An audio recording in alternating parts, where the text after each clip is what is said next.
अगर आप भी चाहते हैं बिट्टू मलंगिया इंटरटेनमेंट का ऑडियो वीडियो सबसे पहले आप तक पहुंचे, तो लाल बटन को दबाकर चैनल को सब्सक्राइब करें और बेल आइकन दबाना ना भूलें।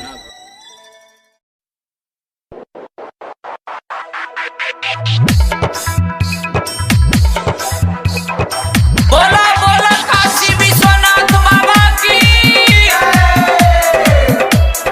Presented by Bittu Malangiya entertainment.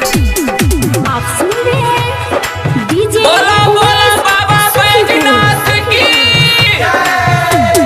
जाग लगे सावन में कमरा उठाएंगे, कमरा उठाएंगे, कमरा उठाएंगे। भाभी के साथ में से हो ले जाएंगे, हो ले जाएंगे, हो ले जाएंगे। जाग लगे सावन में कमरा उठाएंगे, भाभी के साथ में से हो ले जाएंगे। दिलवाना उनका दुखाएंगे, हम भाभी के कमरा उठाएंगे, हम उनके संगवा जाएंगे। हम भाभी के कमरा उठाएंगे, हम उनके संगवा जाएंगे।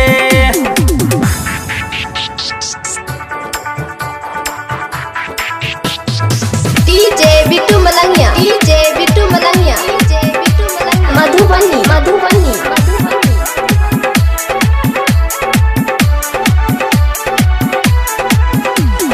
आप सुन रहे हैं डीजे बोला बोला बाबा बैजनाथ की।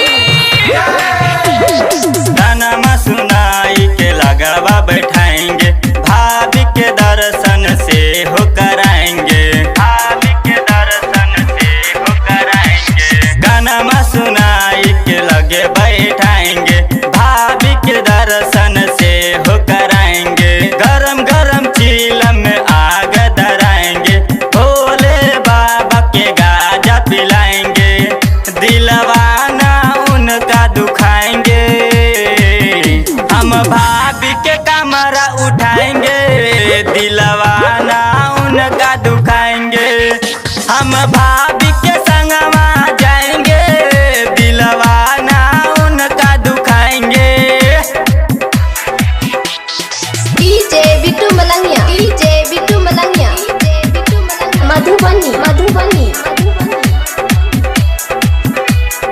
आप सुन रहे हैं बोला बोला काशी विश्वनाथ बाबा की।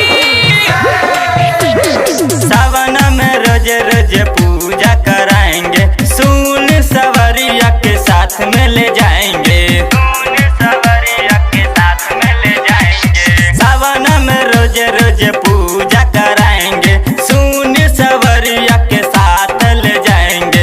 अमर जीत के साथ ले जाएंगे, भोले बाबा के दर्शन से हो कराएंगे। दिलवाना उनका दुखाएंगे, हम भाभी के कमरा उठाएंगे।